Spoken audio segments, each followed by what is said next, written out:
Baik, perkenalkan nama saya Melian Adenola Jengis. Di sini saya akan menjelaskan tentang atau mempresentasikan tentang PC hardware. Oke, baik.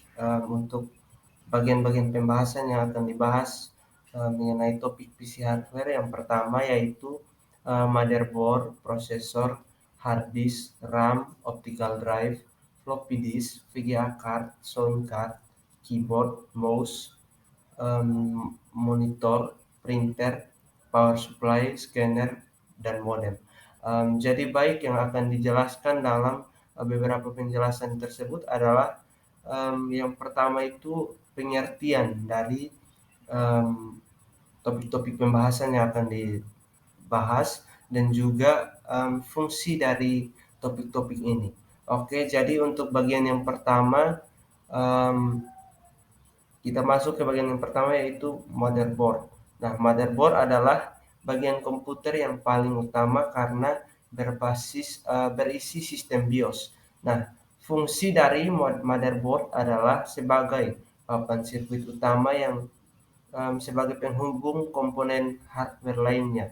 Oke, yang kedua yaitu prosesor CPU. Nah, prosesor CPU adalah otak sentral dalam sebuah komputer. Jadi, dalam sebuah komputer yang menjadi otak atau yang menjadi penggerak dalam komputer tersebut adalah prosesor CPU. Nah, fungsinya adalah sebagai pemroses data atau otak dari komputer. Nah, yang ketiga adalah hard disk. Hard disk adalah media penyimpan data permanen. Nah, fungsi dari hard disk itu adalah untuk menyimpan data pada komputer. Jadi ketika kita mempunyai data atau seperti kita membuat sebuah file, kemudian ketika kita ingin menyimpannya, nanti akan tersimpan di file hard disk.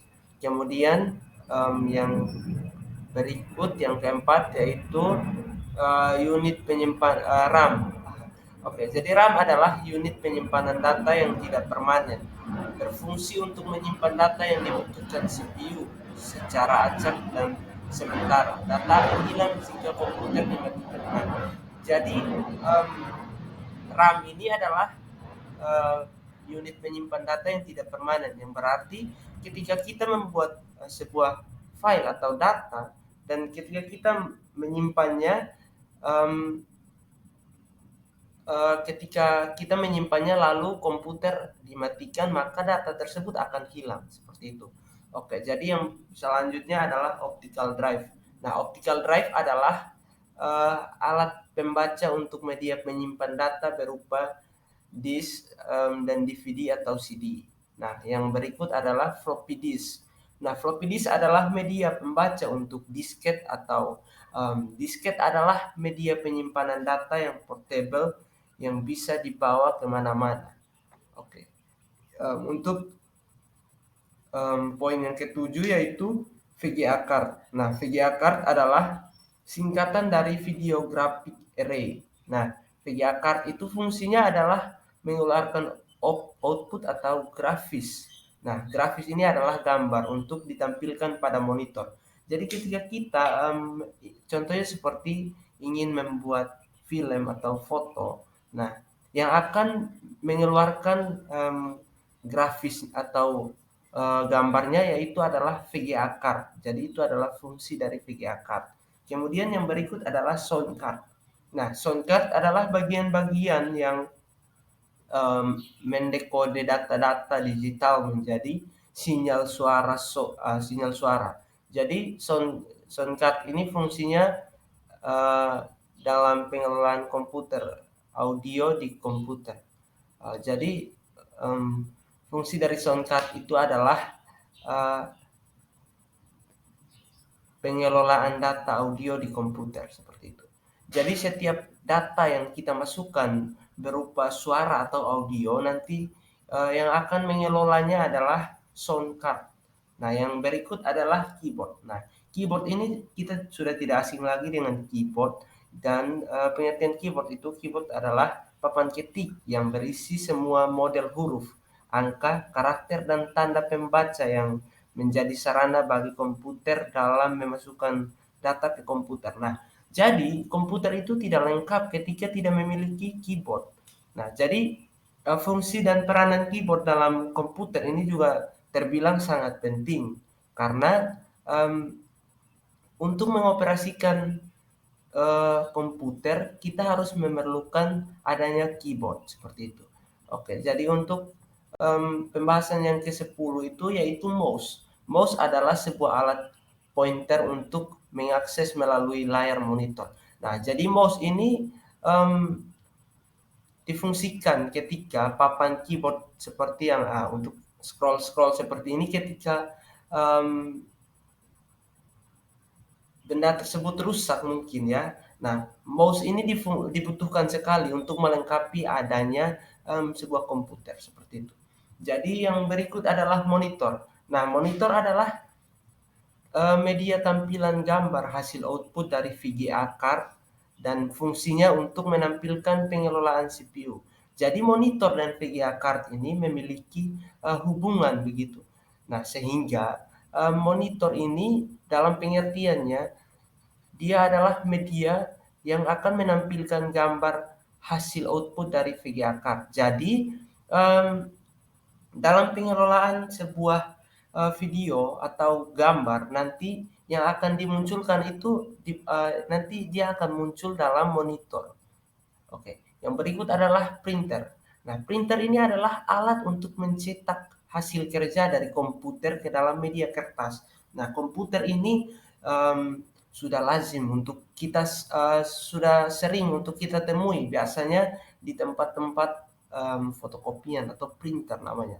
Oke, jadi print ini seperti pengertiannya, fungsinya itu untuk mencetak hasil kerja dari komputer ke media kertas. Jadi ketika contohnya seperti ketika kita menggunakan atau kita mengerjakan sebuah tugas atau data.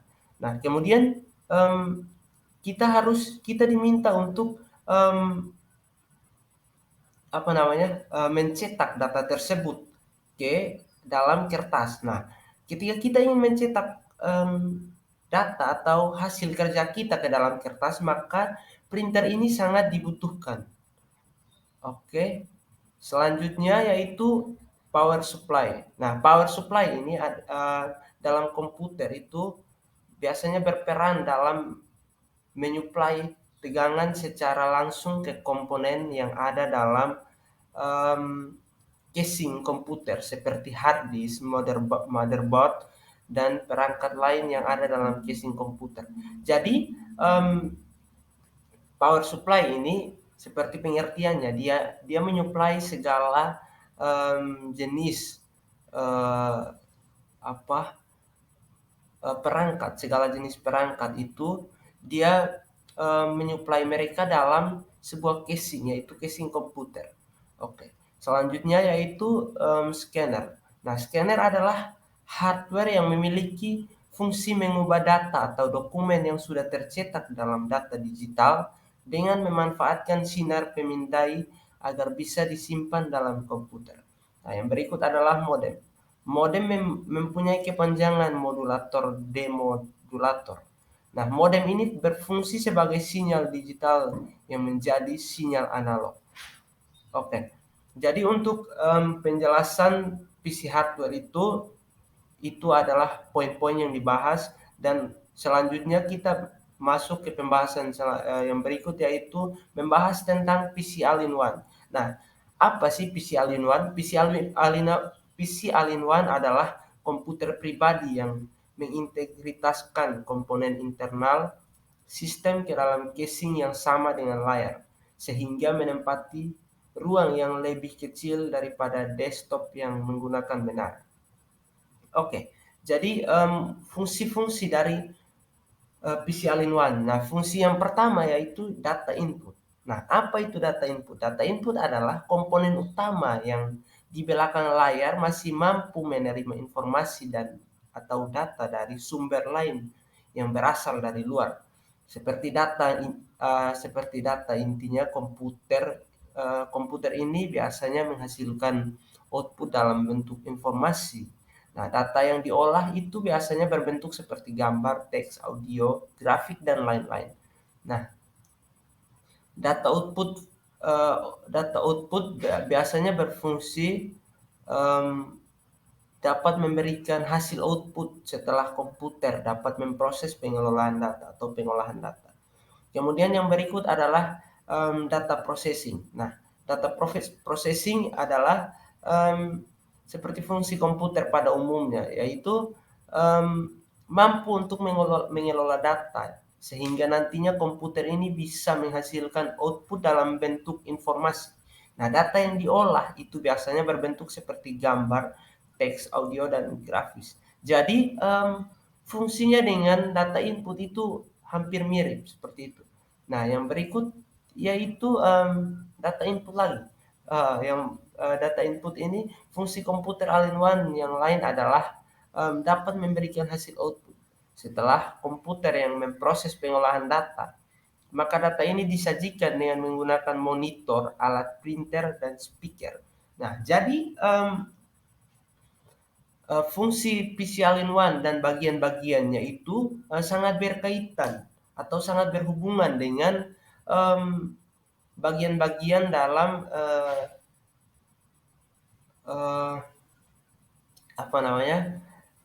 PC hardware. Nah, seperti itu.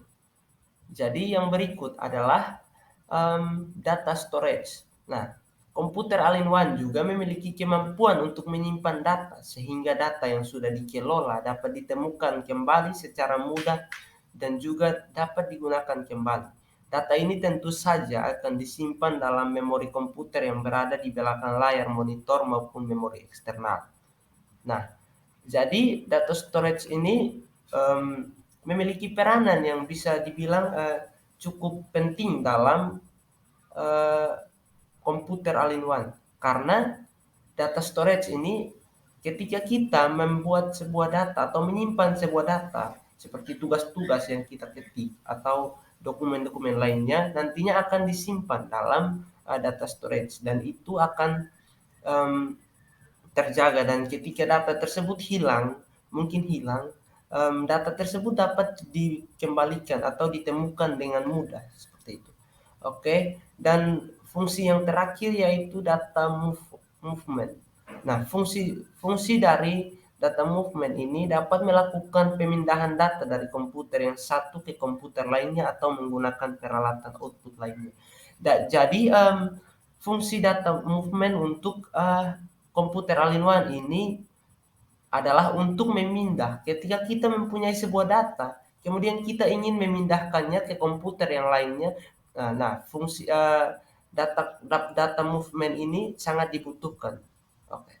Jadi contoh-contoh PC all-in-one yaitu Apple iMac Pro, kemudian Lenovo Yoga, Asus Vivo, Dell XPS AIO 27, Lenovo IdeCentre, Microsoft Surface Studio, Acer Aspris, Cyrex All-in-One, HP Pavilion, dan ASIO PC All-in-One. Oke. Yang berikut adalah kelebihan dan kekurangan dari PC All-in-One. Nah, kelebihan dari PC all-in-one ini menghemat ruang. Jadi menghemat ruang yang dimaksud ketika kita mempunyai banyak data. Kemudian biasanya pada komputer-komputer lain itu sering terjadi dan sering menjadi keluhan banyak orang karena memiliki ruang yang cukup kecil. Nah, di sini PC all-in-one ini hadir dengan memberikan ruang yang begitu besar sehingga dapat menghemat ruang yang ada. Kemudian lebih estetik, portable. Nah, portable ini artinya dia itu seperti laptop, jadi bisa dibawa kemana-mana seperti itu. Kemudian yang berikut yaitu monitornya lebih ringan. Lalu setting dual monitor lebih rapi. Nah, kekurangannya itu sulit melakukan upgrade. Jadi ketika kita ingin mengupgrade-nya ke versi yang lebih bagus, itu sangat sulit seperti itu. Dan juga tentunya biasanya PC yang memiliki kelebihan yang banyak daripada kekurangannya biasanya terbilang cukup mahal. Sehingga saya memasukkan harga yang lebih mahal ini dalam kekurangan PC All-in-One seperti itu. Kemudian cepat panas. Nah, ketika kita menggunakan PC ini biasanya baru digunakan pun sepertinya sudah mulai panas.